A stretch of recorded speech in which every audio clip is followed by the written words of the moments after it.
The Folly think they've won, only to find out the Night Maiden isn't who they thought she was.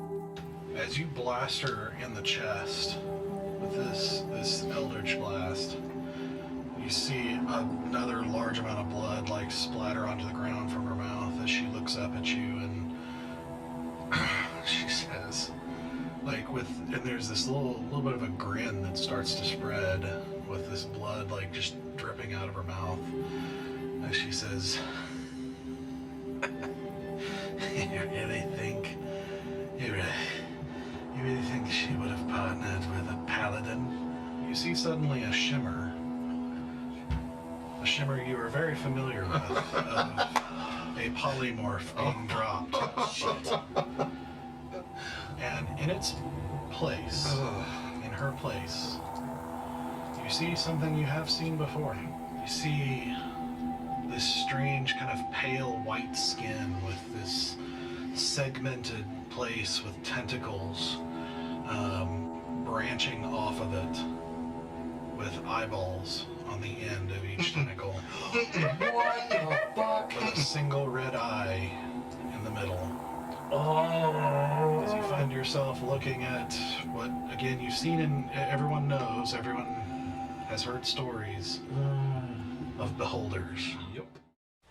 Channeling her immense power, Zenoa annihilates the beholder, reducing it to a storm of icy shards in a spectacular display of might.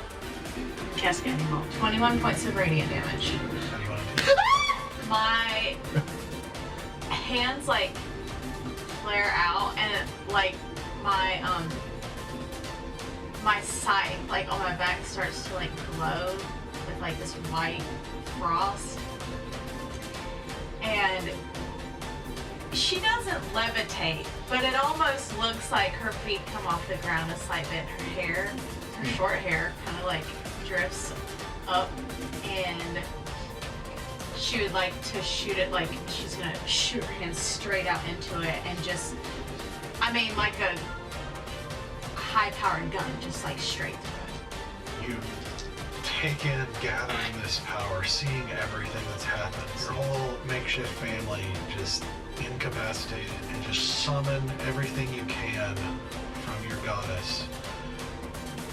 And you feel this cold breeze start to whip around you, whipping your clothes in place, and you start to see snowflakes like swirling around you as the energy grows from your hands, and you shoot it forward, and you see this bluish white streak outward, punch a hole straight through the body of this beholder, and you see in this flash of a moment, you see all of the eye stalks kind of stand straight up with light like bursting out of them, as you see it instantly just go and then fall and shatter into black, white, red ice as it scatters across the ground. As the dust settles, one of the party is petrified, and a tense conversation about next steps ensues between the remaining members. You just want to stay there? Well, if we go all the way through to the retro room, go to the other side of those doors, keep the doors cracked, we can at least get a gauge of where he comes in from. And we'll stay around. I can't do anything. I can't do anything. We can't fight. I know, I'm not trying to fight. Sarek is in his bag. I'm aware. And once that guy comes out, So you want to hang around? we're stuck. I understand we need information. But we also came down here to prove a point, which we did. No one knows who just did all of this. Your buddy Citrus can put a name on it. That's all I got. We're not often scared, I am pissing myself. But we came down here to prove a point. which we did. Point needs a name. But we have to be alive to give it. I'm walking. Do you Okay. see me walking? I'm actively walking. Look at my feet. They are moving. Then let's keep going. Quietly. The Folly's actions earn them a meeting with Hethra, the arms dealer. Enraged by her underlings' failure to stop them, she readies her metallic claws for a brutal retribution. And you hear her say, look and see. See those you failed to see. Place this image firmly in your mind, and let it be in your mind's eye forever. and she brings her hand up, and you see, just in a flash of movement, you see something on her hand, like this set of chains and wires on the back of her hand, kind of wrapping around it, tipped with these large silver claws on tipping each hand.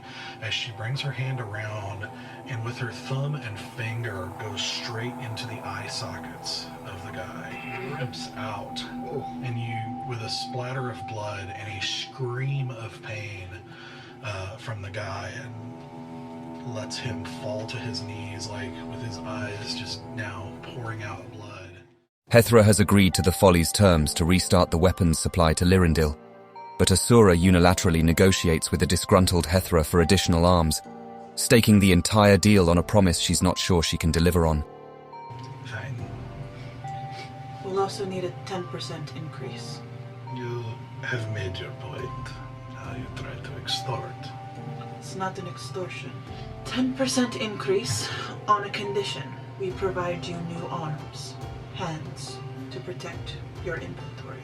And where will these come from? There is a potential client. We can help broker a conversation. They are local, and they are good at staying quiet and in the shadows. Who are they? Cannot reveal that unless they wish to take on that conversation. There is no one of enough power who I do not know. I will agree to a 10% increase on the condition that if they do not work out, the deal is gone. Yes, To my terms. to your terms. Because of her decision, Asura faces a heated confrontation from Stoic and Zenoa over her unilateral decision, accusing her of risking countless lives and forcing others to bear the weight of her choices, a charge she accepts with grim determination. You need to make sure that the Broken Chains understand the weight of their actions now, because you just put an entire country's fate on their shoulders. 2 countries. The entire world is on ours. But we made that choice. You made that choice for them. I did. And I will bear the brunt of it. But you're not paying the cost. Everyone else is. I have weighed my life against the decision. But, and that's your life to weigh. But you just weighed the life of millions. It's all I'm trying to get you to understand. I am perfectly aware of what I have done. I am not a child.